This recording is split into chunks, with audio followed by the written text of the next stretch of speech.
वर्ण विचार। कोई भी मनुष्य शुद्ध भाषा का पूर्ण ज्ञान व्याकरण के बिना प्राप्त नहीं कर सकता। अतः भाषा और व्याकरण का घनिष्ठ संबंध होता है। वो भाषा में उच्चारण, शब्द प्रयोग, वाक्य गठन तथा अर्थों के प्रयोग के रूप को निश्चित करता है। लिपि और व्याकरण। लिपि का शाब्दिक अर्थ होता है लिखित या चित्रित करना। ध्वनियों को लिखने के लिए जिन चिन्हों का प्रयोग किया जाता है वही लिपि कहलाती है। प्रत्येक भाषा की अपनी लिपि होती है। हिंदी की लिपि देवनागरी है। हिंदी के अलावा संस्कृत, मराठी, कोंकणी, नेपाली आदि भाषाएं भी देवनागरी में लिखी जाती है। अंग्रेजी की लिपि रोमन है। पंजाबी की लिपि गुरुमुखी है। उर्दू की लिपि अरबी है। व्याकरण के 4 अंग निर्धारित किए गए हैं। वर्ण विचार। इसमें वर्णों के उच्चारण, रूप, आकार, भेद आदि के संबंध का अध्ययन होता है। शब्द विचार। इसमें शब्दों के भेद, रूप, प्रयोगों तथा उत्पत्ति का अध्ययन किया जाता है। पद विचार। वाक्य में प्रयुक्त शब्द पद कहलाता है। पद विचार के अंतर्गत पद, उसके भेदों तथा रचना आदि का अध्ययन किया जाता है। वाक्य विचार। इसमें वाक्य निर्माण, उनके प्रकार, उनके भेद, गठन, प्रयोग, विग्रह आदि पर विचार किया जाता है। हिंदी वर्णमाला। हिंदी भाषा में जितने वर्णों का प्रयोग होता है उन सभी वर्णों के समूह को हिंदी वर्णमाला कहा जाता है। हिंदी वर्णमाला के सभी वर्णों को व्याकरण में 2 भागों में विभक्त किया गया है, स्वर और व्यंजन। हिंदी वर्णमाला में 55 अक्षर होते हैं जो कि निम्न हैं। स्वर: अ, आ, ई, उ, रू, ए, ओ, औ। अनुस्वार: अम। विसर्ग: अह। स्वरों के भेद: मुखाकृति, ओष्ठाकृति, उच्चारण, समय और उच्चारण स्थान के आधार पर स्वरों के निम्नलिखित भेद हैं।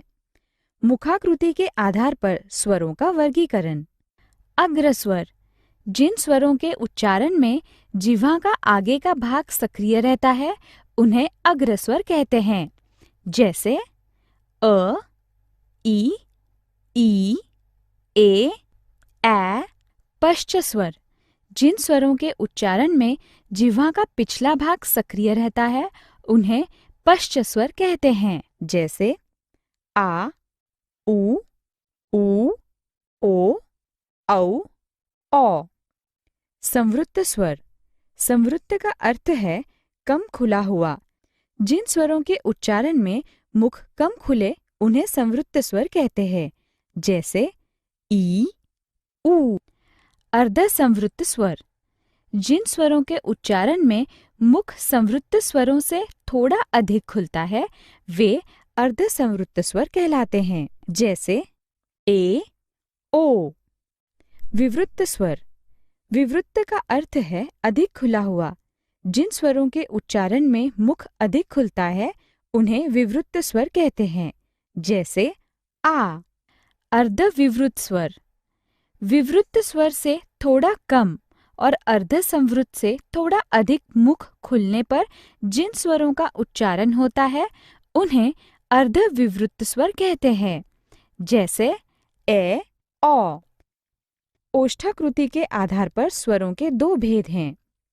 वृत्ताकार स्वर: इनके उच्चारण में होठों का आकार गोल हो जाता है। जैसे उ, ओ, औ। अवृत्ताकार स्वर: जिन स्वरों के उच्चारण में होठ गोल न खुलकर किसी अन्य आकार में खुले उन्हें अवृत्ताकार स्वर कहते हैं। जैसे अ, आ, ई, ए। उच्चारण समय मात्रा के आधार पर स्वरों के 2 भेद हैं।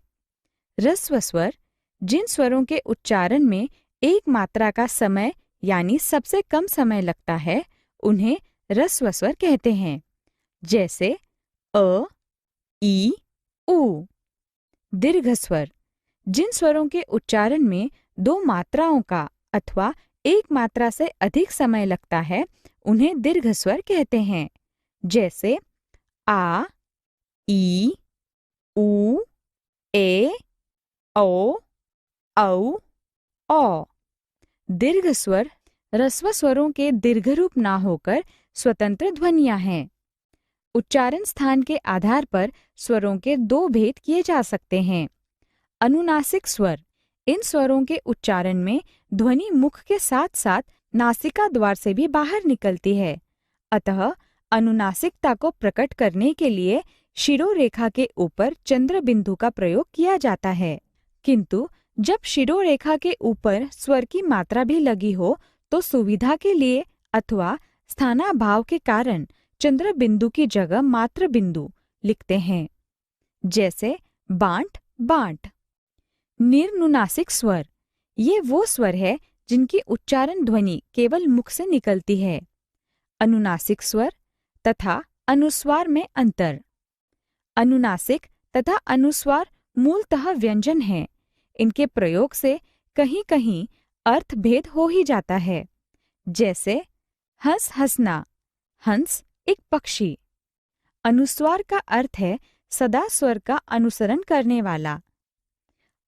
अनुस्वार का ही ह्रस्व रूप अनुनासिक अम है। तत्सम शब्दों में अनुस्वार लगता है तथा उनके तद्भव रूपों में चंद्र बिंदु लगता है, जैसे दंत से दांत।